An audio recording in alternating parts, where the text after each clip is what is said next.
Good morning, friends. We will discuss today one of the basic laws of electrical engineering, the Ohm's law. The law was formulated by British scientist George Simeon Ohm, and it gives the relationship between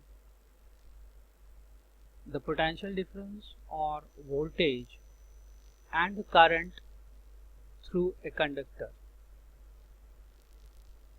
In simple words, the Ohm's law states that current through a conductor is directly proportional to the applied voltage across the conductor.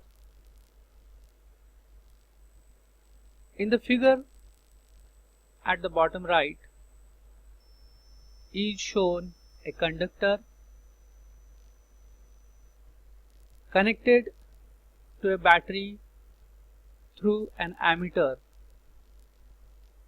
to record the current.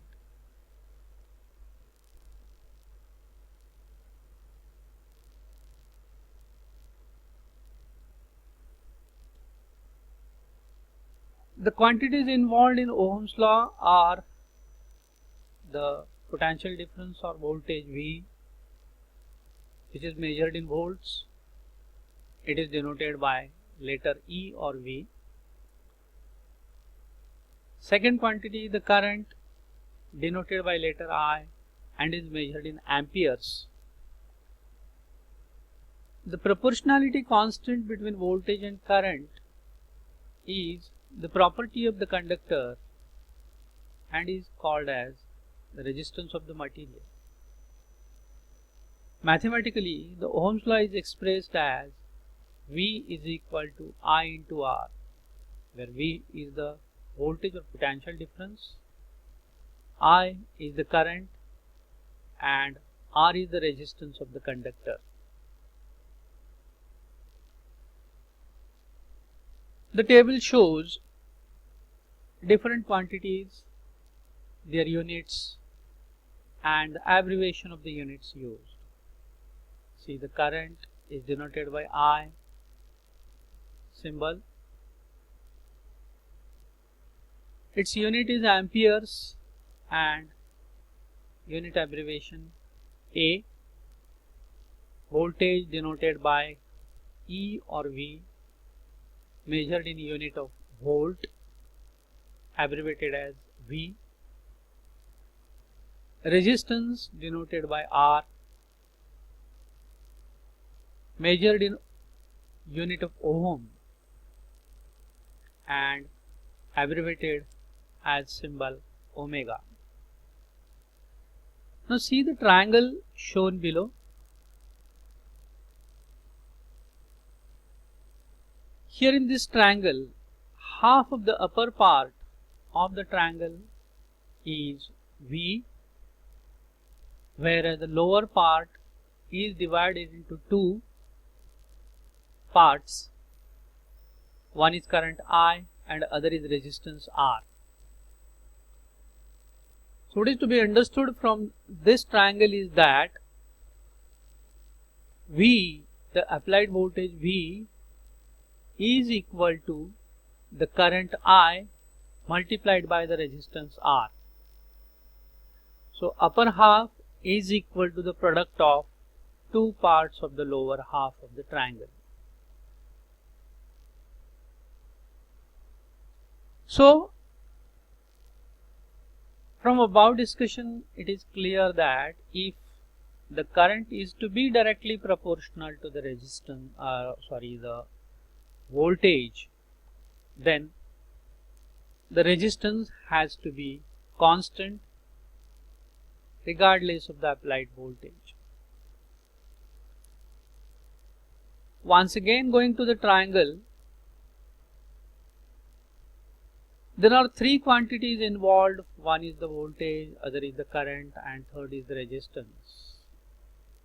This equation can be used, V is equal to IR equation can be used in three different ways. The first one, V is equal to IR.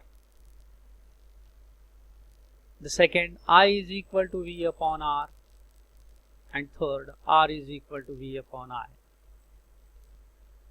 Out of these three quantities, if any two are known and one is unknown, by using Ohm's law expression, we can find the third quantity. So what is the procedure then? Simple procedure to find the unknown quantity is, write the equation, substitute the known values of the given quantities and solve for unknown quantity. Label the correct unit of measurement. Let us see a simple example of use of Ohm's law in finding different quantities.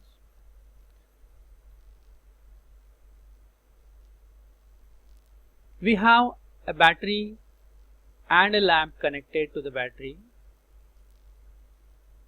So battery voltage, the lamp resistance and the current flow through the circuit are the three quantities. So any two of these three quantities are known, the third unknown quantity can be calculated using Ohm's law. Let us see the first way. Suppose the battery voltage is given and lamp resistance R is also given. Battery voltage is 12 volt as shown in figure and resistance of the lamp is 3 ohms. So calculating the current using that triangle has the formula I then equal to E upon R. So it's 12 upon 3, that is 4 amperes. So current through this circuit is 4 amperes.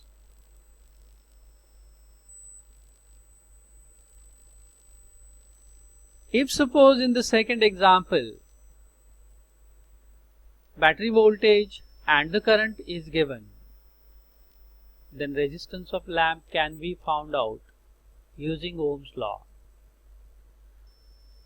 The expression to be used in this case is R is equal to E upon I, and it is seen that E is equal to 36 and I is equal to 4, then R is E upon I, that is 9 ohms. The third way of use of this Ohm's law expression is, suppose current and resistance in the circuit is given, that is I is equal to 2 amperes and R is equal to 7 ohms, and battery voltage is to be found out, then we can use the same expression as E is equal to I into R, that is E is equal to 2 into 7 gives battery voltage of 14 volts. So what we can see is that the Ohm's law can be used in three different ways. With two known quantities, the third unknown quantity can be calculated. So here we end the basic discussion of Ohm's law.